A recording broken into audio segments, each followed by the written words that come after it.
جب اہل بیت کا قافلہ دمشق پہنچا تو ان کو ایک تاریک زندہ میں قید کر دیا گیا۔ جب قیدیوں کو خانہ زندہ میں شب ہوئی، بچوں کو مارے خوف کی حالت عجب ہوئی، گھٹ گھٹ کے دختر شہیدین جاں بلب ہوئی، مستر کمال بنت امیر عرب ہوئی۔ آفت کا سامنا تھا، نئی واردات تھی، زہرا کی بیٹیوں پہ قیامت کی رات۔ یہ شام کا قدیمی بازار حمیدیہ ہے۔ اہل بیت کو دربار یزید میں اس بازار کی تنگ گلیوں سے گزار کر لایا گیا۔ ہزاروں کا مجمع تھا۔ یزید کی خوشنودی حاصل کرنے کے لیے اہل بیت کو مقررہ وقت سے قبل پہنچا دیا گیا، جس کی وجہ سے اہل بیت کو داخلی دروازے پر کئی گھنٹے تک روک دیا گیا، اور اسی مقام کو باب الساعت کہتے ہیں۔ دربار میں داخلے کے 7 دروازے ہیں۔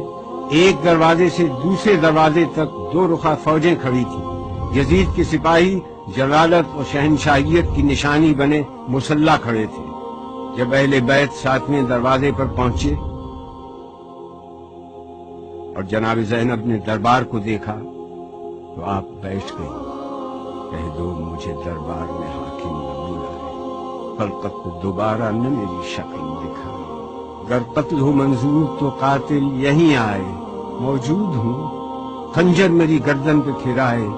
فکر غم و اندوہ سے آزاد ہو زینب، سر تن سے جدا ہو تو بہت شاد ہو زینب۔ اہل بیت دربار میں داخل ہوئے تو پہلے کھایا گیا۔ اس مقام کی پہچان کے لیے اس جگہ کے اطراف میں لکڑی کے کٹہرے بنا دیے گئے ہیں۔ یہ وہ جگہ ہے جہاں یزید بیٹھا تھا۔ اہل بیت کو یزید کے سامنے پیش کیا گیا۔ یہی وہ مقام ہے جہاں جناب زینب نے خطبہ ارشاد فرمایا تھا۔ یزید سے اہل بیت کا تعارف کروایا گیا۔ اس نے پوچھا، یہ کنیزوں کے حلقے میں کون مغرور عورت بیٹھی ہے؟ جواب ملا، یہ علی کی بڑی بیٹی رسول کی نواسی زینب کبریٰ ہے۔ دربار والوں نے اٹھ کر دیکھنا شروع کیا تو کنیزوں میں سے ایک کنیز نے کہا کہ تم لوگوں کو شرم نہیں آتی؟ اپنی گردنیں نیچی کرو۔ زبیر ابن قیس نے یزید کے سامنے سر حسین پیش کیا اور کہا کہ امیر مبارک ہو، قیدی آ گئے، محمد کا نواسہ قتل کر دیا گیا۔ اس کے بعد شہداء کے سر پیش کیے گئے۔ یزید نے پورے دربار کا جائزہ لیا۔ یہودیوں کا عالم راس الجالود سفیر روم، نصرانیوں کا عالم، علماء اور اراکین دولت موجود تھے۔ اس نے سورہ آل عمران سے اس آیت کو پڑھا، خدا جس کو چاہتا ہے ملک دیتا ہے اور جس سے چاہتا ہے ملک لے لیتا ہے، جس کو چاہتا ہے عزت دیتا ہے، جس کو چاہتا ہے ذلت دیتا ہے۔ جناب زینب نے یزید کو مخاطب کر کے کہا کہ آیات کو اپنے مطلب کے لیے استعمال مت کر۔ اس وقت تیرا اس آیت کو پڑھنے کا کیا محل ہے؟ اس کے بعد آپ نے اپنا تاریخ ساز اور عہد آفرین خطبہ ارشاد فرمایا۔ شروع کرتی ہوں اللہ کے نام سے جو رحمان و رحیم ہے۔ ساری تعریف عالمین کے رب کے لیے ہے۔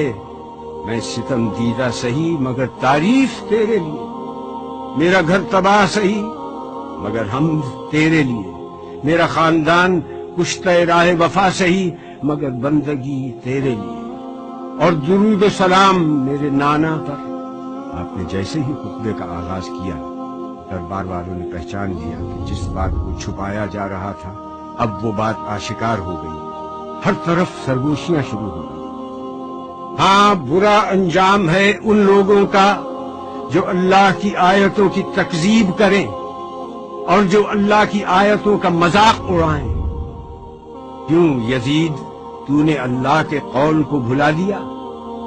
اللہ کا قول یہ ہے کہ کافر یہ گمان نہ کریں کہ ہم نے جو ان کو مہلت دی ہے وہ اس لیے دی ہے کہ ان کا زمانہ ہمیں پسند آیا ہے یا نہیں۔ یہ مہلت اس لیے ہے کہ وہ گناہ پر گناہ کیے جائیں تاکہ عذاب زیادہ ہو۔ کیا یزید تو گمان کرتا ہے کہ یہ ملک ہے نہیں، یہ مہلت ہے؟ کیا تو یہ سمجھتا ہے کہ تیری یہ حکومت ہے، تیرا اقتدار ہے اور ہمارے لیے کوئی راہ نہیں، اور تو نے ہم کو در بدر پھرا کر اپنے جبروت کا اعلان کیا؟ یہ غلط ہے۔ ہاں یزید، ایسا ہوا کہ ہم شہر بشہر پھرائے گئے، ہم کو لوگوں نے دیکھا کہ ہمارے سروں پر چادریں نہیں تھیں، یہ سچ ہے، مگر تم سے اور کیا توقع ہوتی جس کا گوشت پوست اگا ہے شہیدوں کے لہو کو پی کر؟ اور تو کیوں جلدی نہ کرتا ہماری شہادت پر؟ کیونکہ تیری نگاہ بغض، نگاہ عداوت ہمارے گھرانے پر لگی ہوئی تھی۔ کس کا لشکر کمزور ہے یہ تو جان لے گا۔ میں دیکھ رہی ہوں کہ تو میرے خطبے کو روکنا چاہتا ہے، تو کسی اور کام میں مصروف ہے۔ ہاں، اب جتنی تجھ میں ہمت ہے ستم اور کر لے۔ یزید، تو ہم کو ڈراتا ہے؟ اس کی قسم جس نے ہمارے گھرانے میں نبوت دی، اس کی قسم جس نے ہم کو کتاب سے سرفراز کیا، تو ہمارے مقصد کو پا نہ سکا، اب تو ہمارے ذکر کو قیامت تک نہ مٹا سکے گا۔ تو یہ نہ بتلا سکے گا کہ آل محمد کس غرض کے لیے قربانی دے رہے تھے۔ اب تیری رائے میں فتور آ چکا ہے، تیرے دن گنتی کے رہ گئے، اب تیرا مجمع منتشر ہونے والا ہے۔ تاریخ سے ثابت ہے کہ آپ کی یہ پیشین گوئی چند دن بعد ہی پوری ہو گئی، جب شام کے قید خانے میں حسین کی ایک بچی کا انتقال ہو گیا اور اراکین دولت شام یزید کے سامنے سفارا ہو گئے اور شام میں بغاوت کا آغاز ہو گیا۔ میں دعا کرتی ہوں اللہ سے کہ جس نے ہم کو سعادت و شہادت عطا کی، اسی طرح سے ہم کو وراثت ارضی نصیب ہو، اسی طرح سے ہم کو خلافت ارضی بھی ملے، اور اسی طرح سے ہم اس کی بندگی میں کامیاب رہیں۔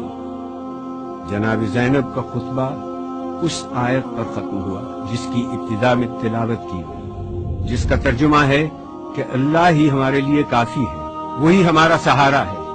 سلام ہو خدا کی راہ میں جہاد کرنے والی پر، دین کے سب سے بڑے پیشوا کی سیادت مآب بیٹی پر، خدیجہ کبریٰ کی ابدی یادگار پر، علی مرتضیٰ کی دختر پر، فاطمہ زہرا کی زندگی کے جوہر پر، غریب الوطن پر، اسیر محن پر، آپ کی خدمت میں سلام۔